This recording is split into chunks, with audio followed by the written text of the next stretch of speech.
and welcome to the Helm and Bow, Lord of the Rings show.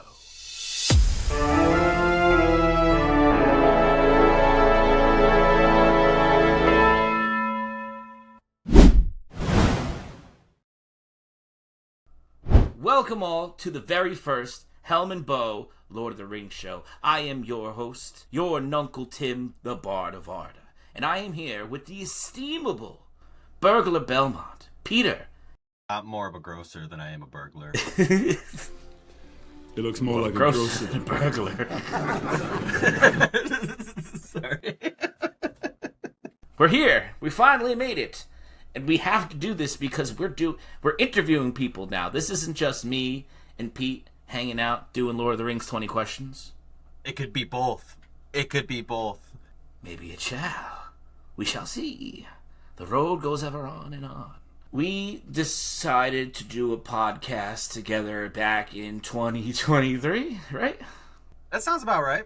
I think we may have recorded multiple episodes, but I don't think we have only ever released one thing in like this kind of setting. So our new idea, we have a lot happening in the world of Tolkien over the next couple of years, and you know what? We're gonna bring it to you. Not only that, we're going to be trying to talk to a lot of people in the community who you know and you love to try to just yap about Tolkien and why we keep doing this. Because a funny thing is, this book came out like 80 years ago, and we're still talking about it. You cannot be 80. 87. That'd be a fun anniversary, the 87th anniversary. You haven't aged a day. So we became friends based on our love of Tolkien, and that experience has led to many, fun times and great memories, and we wanted to reach out to people and see how the Lord of the Rings and all of the works of J.R.R. Tolkien has opened doors for you in your life, whether it is professional, personal, emotional, spiritual. There are so many doors that have been opened by the works of J.R.R. Tolkien in my life, in your life, and we know so many other people whose lives have been greatly impacted by this. And we want to share with you the stories of how the Lord of the Rings brought these opportunities to people around the world. And I've been reaching out to artists, creators, any individual who has found a home here in the Tolkien community to not just, see their content, but, get a more intimate side to them. Learn who they are. Learn how these books affect them on a daily basis, not just to make content or videos on social media. We're going to see some amazing artwork. We're going to hear some great stories. Today, we're going to be with an amazing artist, Ian from Geek Orthodox. His stained glass work has been making a lot of splashes in the Lord of the Rings community, the winner of some recent awards. He just won Middle-earth March Madness from the OneRing.net. And we're going to talk to him about how he got started and how his love and passion for Lord of the Rings led him to this amazing opportunity. And we may yap about a couple other things, too. We're prone to yapping. Put 3 Lord of the Rings nerds in a room and see how you can cut it down to under an hour. But with that, let's throw it over to Ian. Hi, I'm Ian from Geek Orthodox. I just won the Middle-earth March Madness Championship run by the OneRing.net, and now I'm going to Disney World. Hey, welcome, Ian. Welcome. Hey, I am Ian Leino from Geek Orthodox. We create the first ever licensed stained glass in the history of Middle-earth. I'm super excited to be here today talking about one of my favorite things ever. Winner of the Collector's Choice Underdog Award. Also, the winner of Middle-earth Madness, beating out the Argonath, the Red Book of Westmarch, Lego Rivendell. You took out some heavy hitters, man. You took out some heavy hitters, and it is a well-deserved win. I'm so happy to have you here, man, and we'll talk about your work. Oh, thank you so much. I was not expecting to go very far in those brackets. Just seeing the amazing other things we were up against, and the Pop Insider were chosen by fans, and it is inspiring and humbling that people enjoy our work so much. So those were both huge surprises, and as you can tell, I'm very happy about them. We're happy too. Yeah. We're very happy as well. Firstly, thank you for coming to talk to us. I wanted to, just kind of hear a little bit, about, what really got you into stained glassing. because like I've gone to your website, Geek Orthodox. I actually think I own one of your shirts, one of the Ring Bearer shirts with like the Awesome. concert Yeah. dates on the back. I got it like a while ago at New York Comic Con, which is like I didn't even realize at that time that the two were together. But why stained glass? So the first job that I ever had was in a stained glass studio.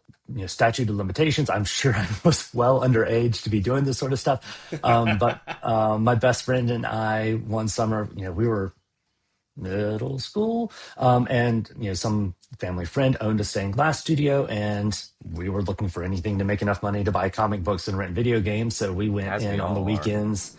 And it's still today. That's still pretty much. Yeah, we just went on weekends and swept up, because you work all week long. And so we went in just a kind of cleaning crew, and did clean up in the stained glass studio. And the owner one weekend was like, let me take you through what it actually takes to make stained glass pieces. And so he took the two of us aside and showed us, here's how you do this, and here's how you cut glass, and here's, and I actually still have, there you go. This One is of the first? this is the very first stained glass piece I made. I was 13, thanks to my mom's curatorial skills. It has, maintained itself over the years. But yeah, you can see it's, yeah, just absolute master quality here. There's not a straight line. There's not a, but that gave me an interest in that art form. And then when I was in school, I did a lot of art history, and one of the areas that I really loved was Gothic art, the architecture, the stained glass. And just that incredible movement that the buildings were, all white and gray. And then there's this huge, vibrant, images that really took the place of language. At that time, like the church services were in Latin. Most people didn't speak Latin. So you just kind of went and listened to somebody, but there are these amazing images that showed the story. And so it was, this amazing art form that was the main means of communicating what were the biggest stories of the time. And so that was, I think, really captivating at that time. And then I got out of school and I completely forgot about stained glass for many, many years. And I went on to work. I worked in video production and commercial production. Then I was doing design work, and I did album covers, and I worked with Live Nation, and then did concert merch, and started my own t-shirt line and sold at conventions and all of these other things. And I was at conventions, and it was kind of frustrating because I was on an aisle and every single booth was selling t-shirts. And there's me that was, a small guy. And next to me was an enormous, one of the big towers of t-shirts. And across from that was somebody else. And that was frustrating. And at the same time, I would create new designs and put them online. And within an hour, they'd be for sale on other sites. And so between those two, it was a little discouraging. And my wife encouraged me at the time. She was like, you've always liked stained glass. Go do that. Go make stained glass. Make that happen. And that was my inspiration to get back into it. The first class that I ever took was a continuing education class. So it was, on Tuesday afternoons at the Learning Annex, and it was me and a bunch of retirees. Everybody else was, there, and they're doing very traditional sorts of things, baskets and floral scenes and grandchildren's names. And I was making a Millennium Falcon because that's what I enjoy doing. I mean, that's what we enjoy seeing, being just nerds like that. But I find it so funny that you bring up, like, you started working on this just to, like, get video games and comic books. 'Cause I feel like that's why I started doing most of my jobs when I was a kid, too. Absolutely. I was working at, like, a Bev Mart with my friend, and we were not very well-behaved children, but we needed money. So we, were collecting cans. Yes. We were, stealing from their garbages to take their cans and then bringing them back to recycle. You're doing like really messed up stuff. But I think that's how I bought my first PlayStation game. I was like, nice. So ready for it, right? Also, I like that your villainy is forced recycling. Like that's right. Like, I'll take care of you and this planet. Like this the most genteel villainy I've ever heard of. That's fantastic. Well, I just don't want to incriminate myself with anything else. So. of course. You know, I find it so interesting that you've chosen to really focus on Lord of the Rings, like specifically Rivendell. I've seen a lot. You've done Rivendell. You've done the Green Dragon, Prancing Pony. Which one do you like? When someone picks it out, you're like, damn, that's my favorite. Like, that's the one I wanted you to choose. Like, you know, like, you've been an artist before. You can't pick a favorite. Like, they all come from something that that you connect with and that you feel is important and that has drawn you to express it in a way. You know, what we did with Lord of the Rings, once we got licensing with them, is the first collection we did was based in the Shire. And that felt like such a natural origin point because it is the origin of the stories. It's just such an easy entry into that world. And it has that wonderful, you know, cozy feeling. That's the, you know, where adventures begin. And so that was the first collection that we did through Kickstarter. And then the one we did last year was Rivendell. And so what we've been doing with those is trying to find, you know, the kind of those major moments in the story to build collections around, where things kind of interrelate to each other, and we can have a collection of work instead of, you know, single pieces. What we're actually doing right now is going back and shifting to doing some smaller releases of like one or two things at a time. We're working on like Weathertop, Tom Bombadil, like a lot of these other things. Yeah. You know, and it's like not all of those need 6 or 8 or 10 pieces in a t-shirt and a large, like sometimes you just need like these little moments and like, here's a couple of pieces for this. So those have been fun to build, those large collections, but they take so long to create and produce and to shoot and edit and, you know, all of the different pieces that go into it. And so in order to be able to put things out more often, we're going to be starting with more frequent, like smaller drops that I'm really excited for. Oh, I'm really excited too. And you know, I can choose a favorite. I know you can, but I can actually. But I want to say something. The reason why I love seeing you because like the Tolkien community, a lot of people don't realize is very interconnected, where people share each other's stuff and artwork. Oh, yeah. And like when something starts like going in and trending, people like eat it up, and I love that, like because everyone will come and support. But one thing I love about your artwork is that it's not just a one-to-one, because like I know you work with Middle Earth Enterprises. It's not a one-to-one to the movies, which I think is I'm not saying it's a pitfall. You know, everyone loves the movies, but you know, we love to see different viewpoints. And so a perfect example is looking at your Rivendell. It is not the Rivendell that you see that I believe was, correct me if I'm wrong, Tim, it was Alan Lee's design they used. I don't know if it was John Howe's. I can't remember. For the movies, yes, it would be Alan Lee's. Yes. So it was Alan Lee. Alan Lee is one of my personal favorites. It's Alan Lee, John Howe, Ted Naismith, Donato Giancola, personal favorite, you know, and even the Hildebrandt brothers. No one could ever get me to hate the Hildebrandt brothers, ever. No. And that's I love the movies. They're stunning, and when you get the royalty of Tolkien illustrators to create things and then a huge collection of the best artists in the entire world to make something. I'm obviously not trying to compete with that as an individual creator. You know, there's no way to get into the amazing depth that they have to their design. And so one of the great things working with Middle Earth is I'm not beholden to that. And so I do get to bring what I think those scenes look like. I go back in and, you know, my memory of the books, and you go back in and you find the descriptions again. And I think the thing that they did with the films that was wonderful is they made them epic. You know, these are large, these are huge, you know, like everything was bigger and more impressive, and it's stunning on screen. But the thing that tied the Lord of the Rings books back to The Hobbit was like, they were bigger stories, they were more complex, but there was still that classic adventure feel to them. And so, going back to those classic kinds of tales, and I like a lot of the Hildebrand stuff. Like, um, I know the elves in the books were, very high and very lofty, and Rivendell was, I call it like elvish gothic.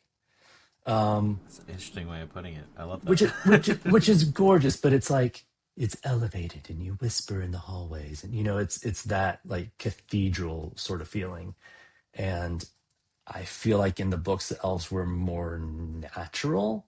And like Rivendell was a place where people laughed, and elves are in the trees laughing. And, that doesn't mean that it's frivolous, but it does mean it's a place of joy and comfort.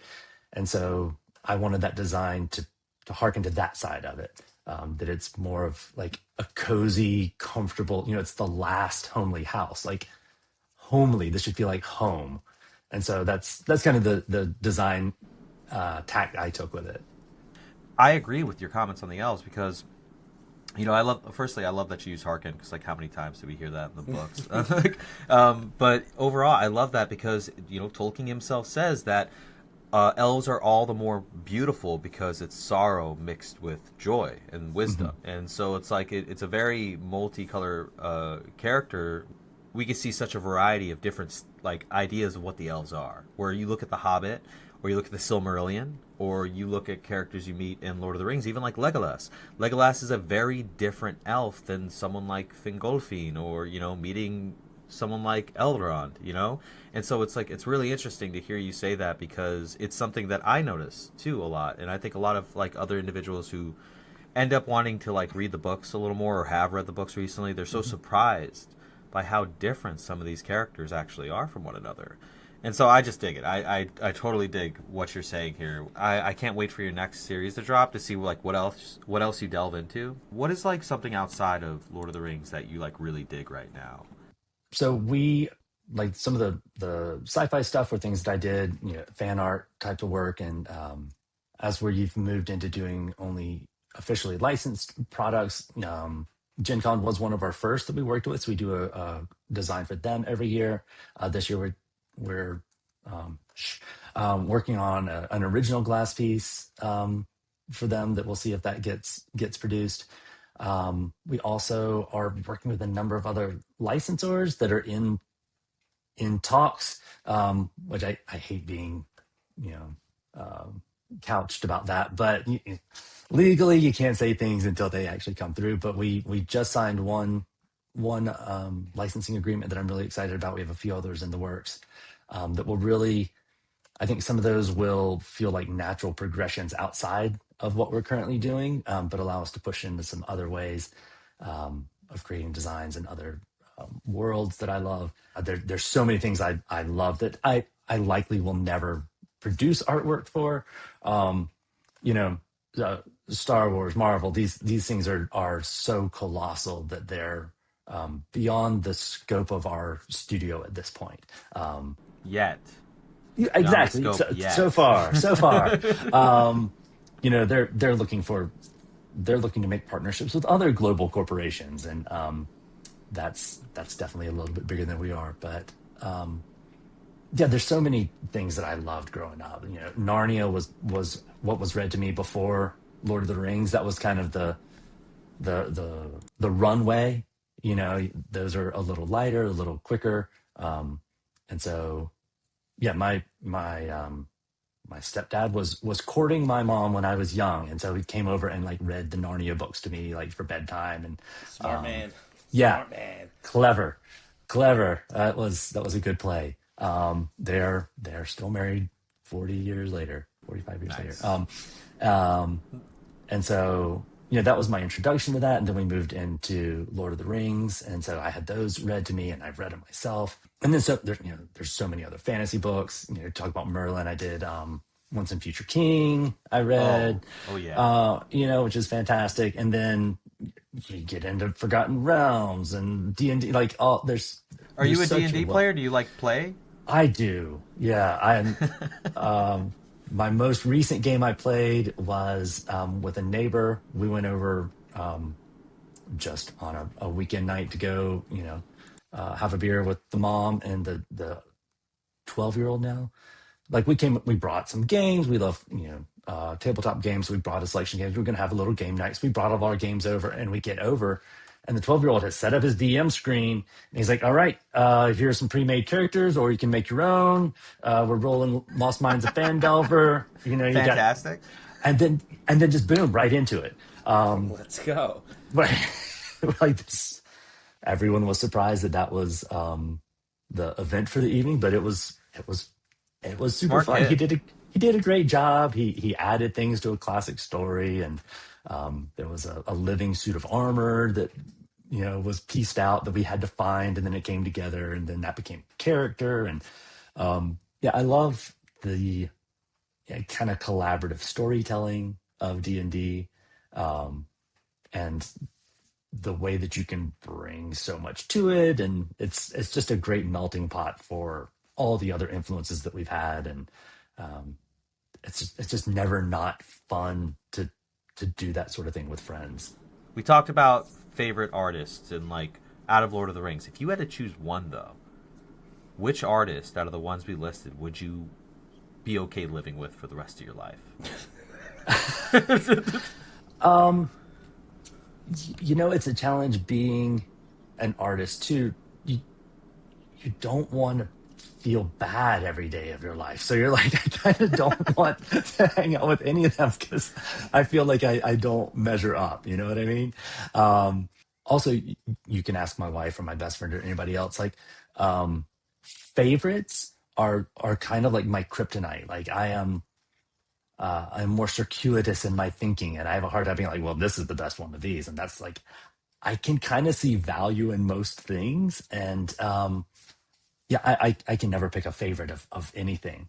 I will say one of my favorites that was not mentioned, and it's like a very small thing, are I've forgotten the artist's name, but there was a Russian edition of Lord of the Rings and The Hobbit from like the 40s or 50s. And it's black and white, pen and ink sorts of drawings, and they're just charming. Like they have such that like classic adventure story type of feel, like a little fairy tale-ish, and playful and different than anything else.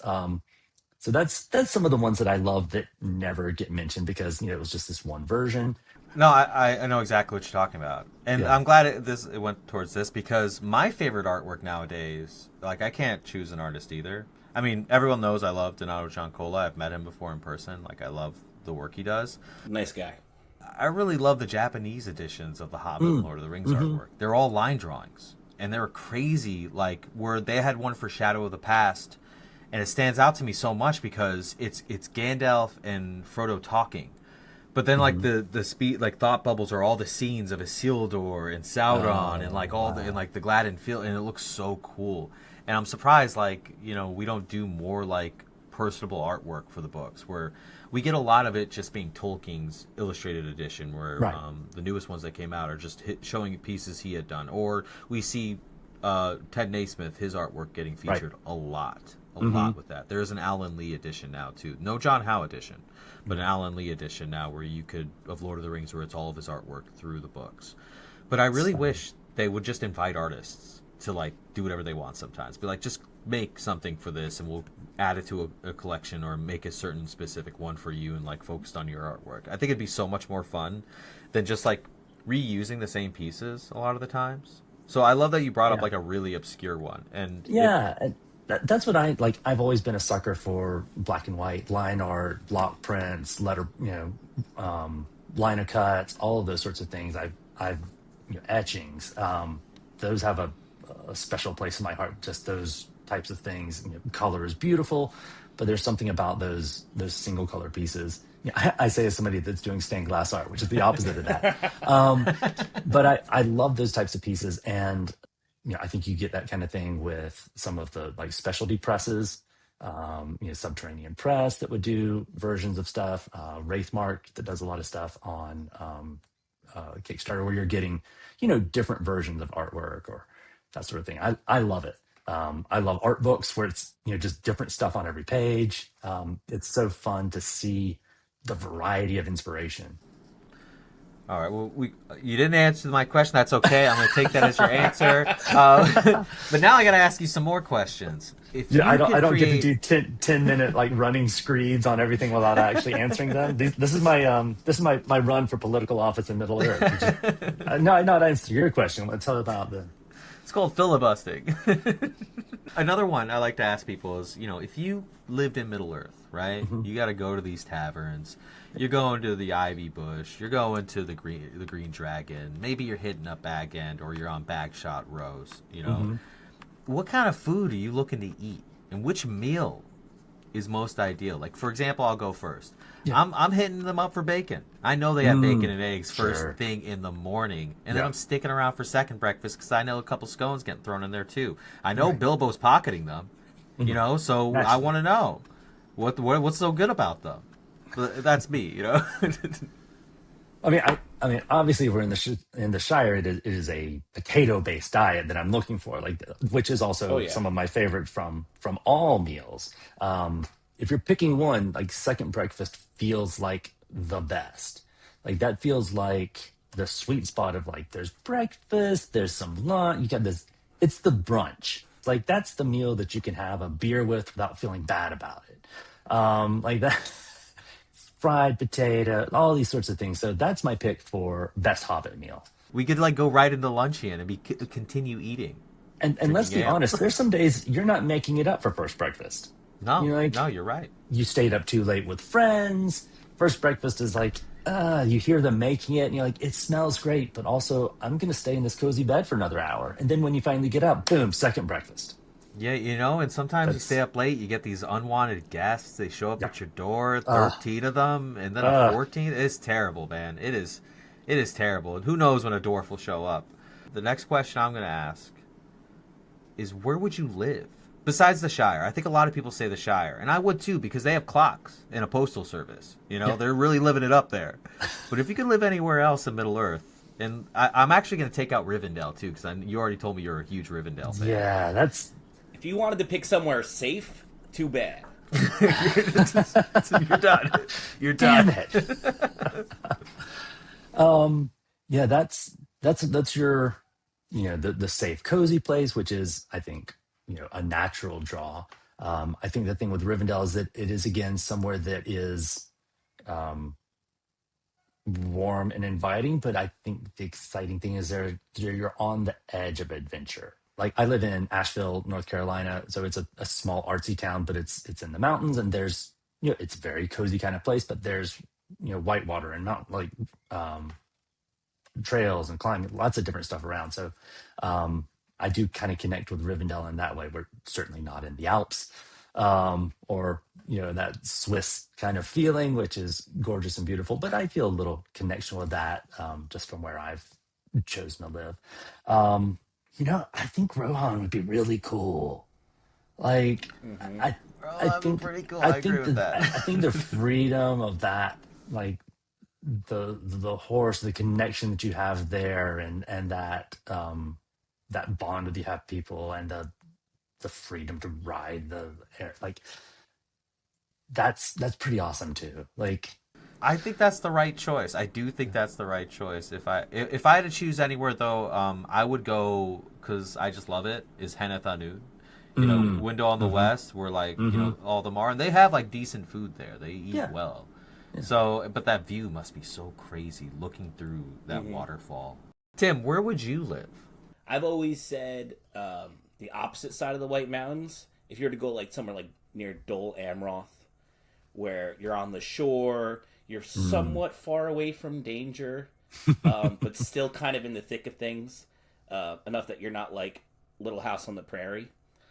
So, yeah, like southern Gondor, sure, they say it's like very close to the climate of like the Mediterranean, like Italy.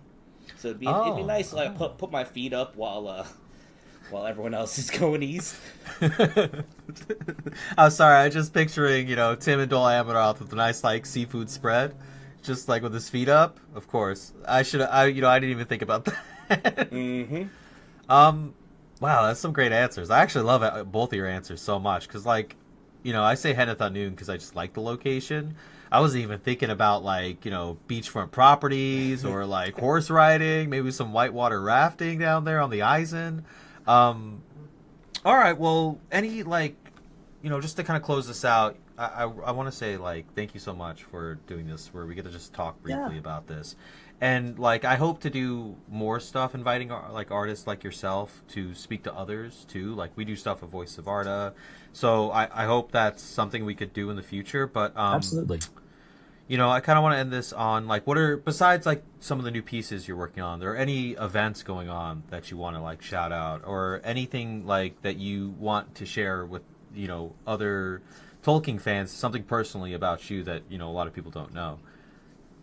Yeah, sure. So, working with Middle Earth has been fantastic. I was looking for licensing and there's a licensing expo in Las Vegas, and it's all the big companies that do licensing and sell it and all that sort of thing. And as a creator, I couldn't get a meeting with anybody. Again, they're looking for big companies that want to put our existing artwork on mugs and bed sheets and whatever else. And I was like, no, I want to make new artwork for the things that you have and sell these stained glass pieces and other things. And really, nobody would give me a chance except for Middle Earth, who was interested in what I had and wanted to talk. And their main drive was not like, hey, let's see how much money we can make off of a new thing. It was, this is a neat new idea and product that our fans would enjoy. And it's going to give fans a new way to engage with this world that they've never had before. And that was such a different way of looking at it that it was really inspirational. And they've been fantastic through the entire process of working with them. And they've introduced me to so many other people in the Middle Earth community.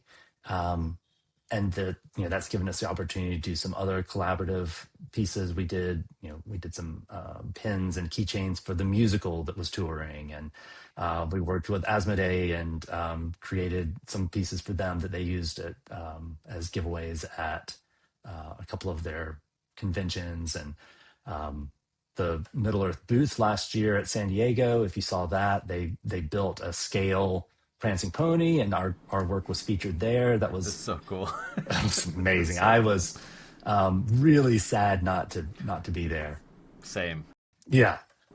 I am just so excited to hear that with Middle Earth Enterprises, because I don't think a lot of people get the perspective of how it is to work with them. Like, sure. I've met people from Middle Earth Enterprises. We know them as what they are, and like with what they do with the rights. But it's nice to hear that they like focus on creating new products and creating new artistic endeavors over just like the same thing over and over again, where they could just sit there and be like, yeah, we just want movie merchandise, Yeah. And so I really appreciate you providing that insight, because that's huge. That's huge for me. That's huge for a lot of fans and creators and people who like, we worry about this type of thing because there's been, concerns about like AI, for example, and like, certain products using AI. And it's an inevitability when someone's artwork is just being ingested by AI to replicate and emulate it. But yeah, are you going to any like big events where you're going to be featuring some of your work that may be in your local area or around the country? Yeah, so we do 3 big shows in the fall. We do Gen Con in Indianapolis. That's a big gaming convention. We're one of the few booths there that's not gaming, but Lord of the Rings, again, foundational fandom for so many people. That's always a great show for us. We do Dragon Con, which is in Atlanta. That's Labor Day weekend. And we do New York Comic Con, that's in October. I'll have our work out at San Diego again this year. The OneRing.net has a booth and invites us to be part of that. I'm hoping to be able to get out there for a couple of days. We'll see if that works out. But at the very least, we'll have our work out there again. We'll have new stuff hopefully by then as well. So that's 3 shows that I know we'll be at, and then one I'm hoping to. San Diego is the weekend before Gen Con, which is pretty tight. That is tight. When you have to pack things up and drive it in a van for 8 hours and set up and all that sort of. So yeah, I would love to make it to that one, but the other 3 will definitely be at. Ian, thank you so much for being with us today. Absolutely. And like Pete said before, we hope to work with you again soon in the future, man. Yeah, guys, this is lots of fun. Whenever I've got some time, I love doing this kind of stuff. Pete, that interview was a lot of fun, brother. I thought it was great. I mean, I'm so surprised that Ian has been doing stained glassing for so long, since he was just like a little kid, and that's how he initially got into it, just like with Lord of the Rings. Mm-hmm. Yeah, I love stained glass work. So like going through his works and seeing everything, it's so hard to not just max out my credit cards and get. He's got the window clings and it's got the piece on top, dude. And there's so much wonderful stuff. And like we'd spoken about in the interview, it's his interpretation, not only of just Lord of the Rings, but the world around him. You know, his home. The land he grew up in or the land he lives in now is affected his imagery of Lord of the Rings. And it was awesome to hear all that and to hear how he got into this. It's an inspiration, too, for him to kind of feel stuck like he was and to just take a shot on Middle-earth Enterprises and to be able to make stuff like this now. Like, we got this beautiful home window cling here with bag ends door. It's gorgeous. And that kind of stuff wouldn't happen unless he took the chance. So, you know, props to him. And yeah, you know, and also with just showing how much is out there. You know, we'll see an artist like Ian from Geek Orthodox, and we'll see other artists doing a whole different interpretation. Some doing pottery, some doing stained glass, and maybe we'll end up talking to all of them. Maybe we won't talk to any of them, but it's very important that we recognize that this is a still growing community all the time. And I think Ian really showed that, especially with how much the Middle-earth Enterprise takes a chance on these artists too. If you're an artist and you're looking to get some exposure to get out there, you know, reach out. Like we said, it's the tight-knit community, and there's a lot of opportunities if you just know the right doors or the right people to talk to. With that, Pete, this was an awesome episode, dude. The first of many. Brother, I can't wait to do another one with you, and we'll see you guys soon. We'll see you once again for our next episode of Dragon Ball Z. Shit! Oh, the helmet buff! Lord of the Rings, 20 questions. Movie edition. Can you name that person? Okay, all right. I didn't expect this we're gonna have like credits rolling, I guess. But This is. I'm literally gonna make this a credit break. Oh, okay.